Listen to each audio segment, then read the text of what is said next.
మరి మరణించిన వారిగా ఉన్నారు.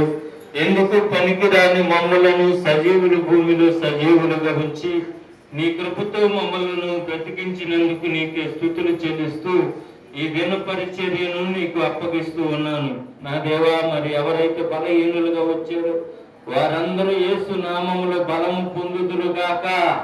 నీవే బలపరచండి అయ్యా. నీవే శక్తిని నీ బిడ్డలకు పరిపూర్ణమైన ఆరోగ్యాన్ని మీరు ప్రసాదించండి నాయన. చెరువు మీద పనిచేస్తున్న బిడ్డలు, దూర ప్రాంతాల్లో ఉద్యోగాలు చేస్తున్న బిడ్డలు, డ్రైనింగ్ చేస్తున్న బిడ్డలు, ట్రాఫిక్ పనులకు వెళ్తున్నటువంటి బిడ్డలు నాయన, మరి పోలీసు అధికారులు వారు నాయన, మరి మంత్రులను, అధికారులను, ప్రధానులను మంచి జ్ఞానముతో మంచి ఆరోగ్యము నీ బిడ్డలకు కలగజేసి అయా నీ సేవలో ప్రభు నమ్మకంగా వాడబడుటకు సహాయము దయచేయండి అయా. చేరి వచ్చిన బిడ్డలు వాక్యమును వినగలిగి మరి చెవులను నీ బిడ్డలకు అనుగ్రహించండి.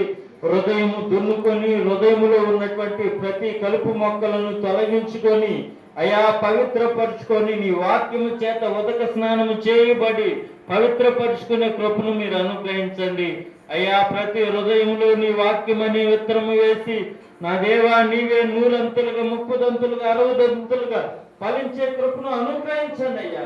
ఈ మందిరం ఆవరణలో నీ మహిమను ఉంచండి. ఈ మందిరము పైన నీ ఆత్మను ఉంచండి. ప్రతి ఒక్కరిని నీ ఆత్మతో వాడుకొని నీ నామానికి మహిమ తెచ్చుకొనమని మా ప్రభువును నీ ప్రియకుమారుడు యేసు శ్రేష్టమైన నామములో ఈ మనములు అడిగి పొందుకుంటూ ఉన్నాము తండ్రి. ఆమేన్. హల్లెలూయా, హల్లెలూయా.